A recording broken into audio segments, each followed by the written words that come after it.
Economists behaving badly. I don't know how else to. If at first you don't succeed, try again. It worked in the past, so it has to work in the future. There's so many different ways to look at this and say I'm just shocked at the level of the absurdity. It's frustrating. Here's my man Brian Westbury. I love Brian Westbury. Love him. He's freaking awesome. I made a video the other day. I said I could tell Westbury feels like he's in the capitulation phase now, where he feels like the markets are evenly valued and that he could see another decline happening. And I said, whoa, that's interesting. This is after a 19% decline, then whatever we're dropping to today. And then I saw this right here, and I said, I can't. But after Friday's news that consumer prices rose 1% in May and are up 8.6% from a year ago, the futures market in federal funds is pricing a move of at least 50 basis point increase in July. A widely known TV celebrity said the Fed should go 100 basis points all at once on Wednesday. Brian says we would fully support a 100 basis points rate hike this week. In fact, we were calling for an even sharper rate hike before the cool kids are doing it back in March. Okay, and why would you do that? Well, because we believe it's the growth of the M2 measure of money supply that determines the pace of inflation. And no one knows how effective under the new post-2008 regime raising rates will be to keep M2 in growth to bring down inflation. Only time will tell. Either way, we anticipate lots of rate hikes and lots of quantitative tightening before the Fed wrestles inflation back to 2% goal. This is no different than the gun control idiots or the COVID idiots or the Ukraine war idiots or the Me Too idiots or anybody. We have to do something. Does anyone listen to Roy Kaiser anymore? Don't just do something. Sit there. Don't do anything. It's like we have to do something to justify our fees. We have to do something to justify our academic pride. We have to do something. I mean, listen to this absurdity. And no one knows how effective under the new post-2008 regime raising rates will be to keep M2 growth in check enough to bring down inflation. Only time will tell. So basically, don't blame us when raising doesn't bring down inflation, but we think it will because it did before, which we know is just absurd on its face anyway. So let me show you something. Fed used to implement monetary policy by using open market operations to add or drain reserves from the banking system, thereby controlling interest rates. That all ended in the financial crisis of 2008. Thanks, Hank Paulson. Not sure why he's not in jail. Now the Fed adjusts short-term rates directly. But again, and no one knows how effective this will be. But let's try something. So I just want Hank to. 1,000th million time, we're going to look at M2. This M2, monetary supply. M2 and components, which consists of M1 as well. All right? And oh my goodness, look, it's way down here before. And look at that jump. All right, well, that's, all right, so let me just show you something. That right there is 15.4 to 21.6. So let's write that down. So basically in the course of March of 2002, we got 21.6. Well, I can't see what that says. We'll just say 22. That's fine. $22 trillion in M2. And then right there, January 2020, we had 15. All right. Now we're going to go right here. We're going to go to 2000 and let's pause real quick. We're going to go right here. We're going to go to the end of 2007, right there, 7.5.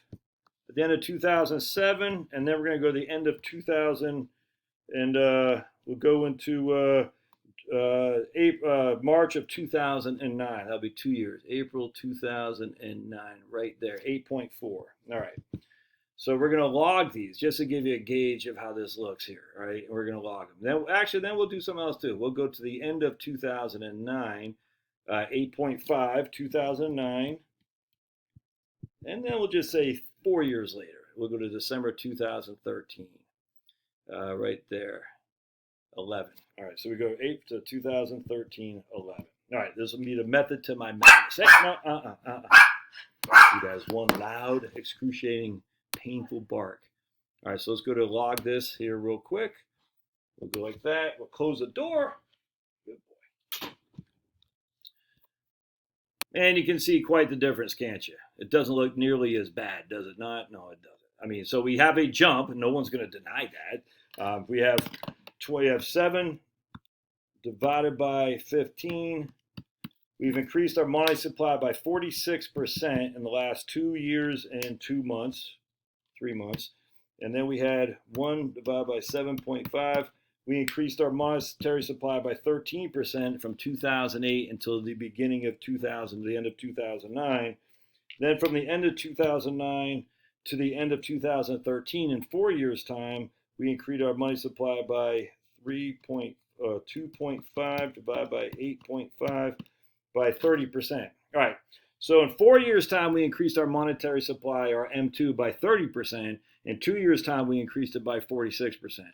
So we're going to say now that 46% blip right there, the overall increase of money supply is what caused inflation. That's really what we're going to argue here. Let's take a gander, shall we?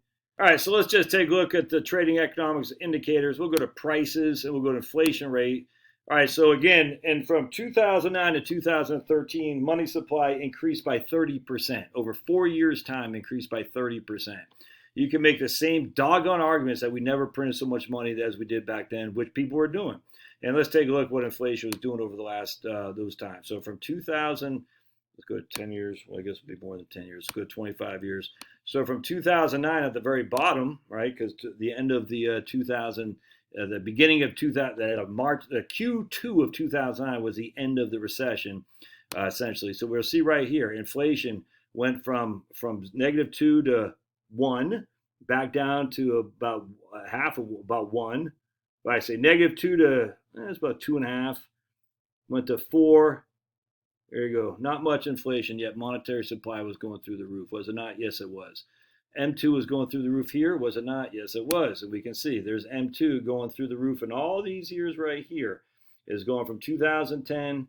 2010, it was about, was that 10 trillion to 2020, it was 16 trillion. So it went 60% in those basically 10 years. And yet inflation did nothing. There was no inflation. Then all of a sudden, out of nowhere, they're going to say this inflation was caused by a doubling of the money supply. That's just, it's freaking absurd, man. Look at that. So that right there is what caused this right here. And yet this right here, this whole thing didn't cause anything over here. I mean, can anyone, it's just freaking, it's absurd. It's absurd to sit there and say M2. But what we're going to see instead, let's take a different look, shall we? Oh, lo and behold, this is energy prices, energy inflation. Look at that. There's energy prices. Wow, look at that. Went from there to there. That looks a lot more fundamental relative to inflation, does it not? Yes, it does. Look at that, energy prices. If we go to the max here, let's take a look. Let's go back. Oh, that doesn't. Yeah, look at the 70s, energy prices. Oh, the 80s, energy prices. So look at that. Can you see that? Let's take a look again at prices on consumer prices, shall we? So look at that. Energy, huge inflation, huge inflation, huge inflation, energy, huge inflation. This is just absurd to keep looking at the freaking M2 when it's actually energy. I don't know how else to say this, man. Let's go to consumer price index. Go to max. I don't know how else to freaking go max. It's so frustrating to me.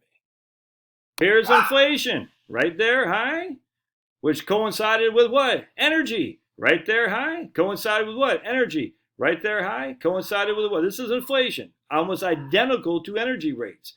Now, if you look at M2, we're saying there was no M2 in the 70s. Let's take a gander, shall we? Does it go back? Oh, yes, it does go back to the 70s. Look at that. Let's not log this. How do you justify that, man? How do you justify that inflation was caused by M2? You can't. So here's going back to 1970.